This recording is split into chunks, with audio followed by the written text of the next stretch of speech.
What I would say hustle is to me is that when you have passion around something, that you are squeezing every last bit of the juice out of the orange, right? To me, hustle is maximizing the energy you're putting into somebody. I'm blown away by people saying that they're hustling and they want to achieve these great things and then their actions don't match, right? So to me, hustle would be putting all your effort into achieving the goal at hand. And for me, that means making every minute count.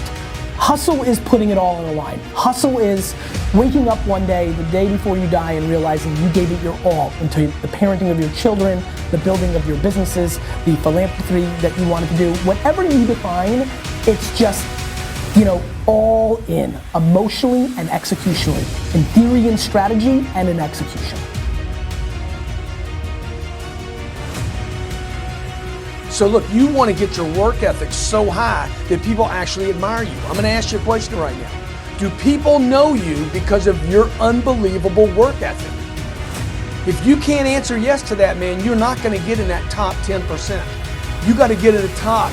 People have to know you, not because, oh, he's a good salesman. Oh, he's a good this. Oh, he's an artist. Oh, he's a good pianist. Oh, he writes a great, story. No, dude, people need to know you for one major thing first. He works. He produces. The guy's there every day. The guy's pushing and shoving. Because the truth is, no matter how good your ideas are, how good your art is, or how good your skill set is, if you're not working, man, if you're not vibrating at a frequency that people say, my God, how does that guy do all that? If you're not vibrating at that rate, 10x levels, massive action, tremendous work ethic that's just a muscle now, and it's just a discipline in your life, and it's a normal way that other people think is abnormal. Ryan Seacrest, Tom Cruise, Oprah, Steven Spielberg, still pumping and working as a billionaire.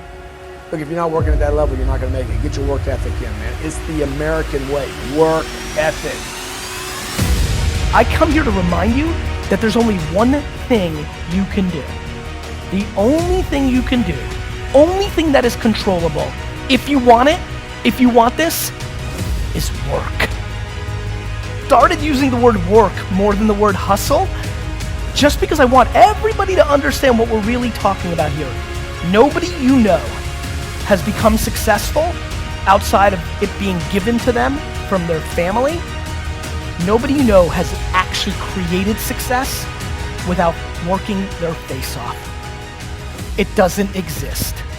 So you can sit and talk about luck, and you can sit and talk about this, that, or the other thing, but I promise you, the only controllable thing you have is your work ethic. I implore you to start matching your work ethic and your actions to your mouth. If you're gonna be a billionaire, you need to realize that most people that create $1 billion worth of wealth don't do anything besides work every single day of their 20s and 30s. Most people never achieve their goals because most people suffer from possibility blindness.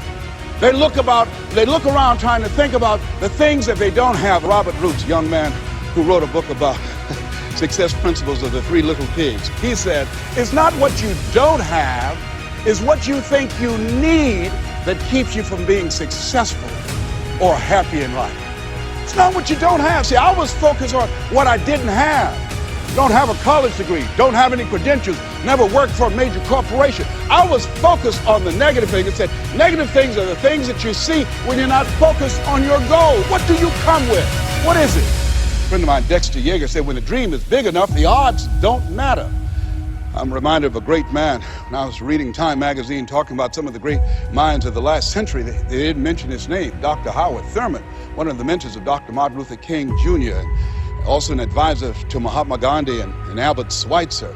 And he said, the ideal situation for a man or woman to die is to have family members standing around their bed praying with them as they cross over. But imagine, if you will, being on your deathbed and standing around your bed, the dreams given to you by life, the ideas that you never acted on, the talents, the gifts, the abilities that you never used.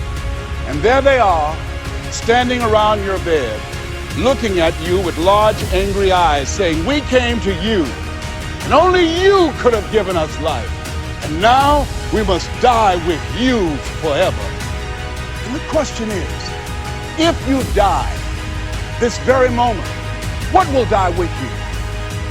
What dreams? What ideas? What talents? What leadership potential? What greatness that you showed up to bring? That you allowed fear or procrastination to hold you back? Perhaps that's why Henry David Thoreau wrote the words, oh God, to reach the point of death, only to realize that you've never lived, only to realize that you've never scraped the surface of your potential.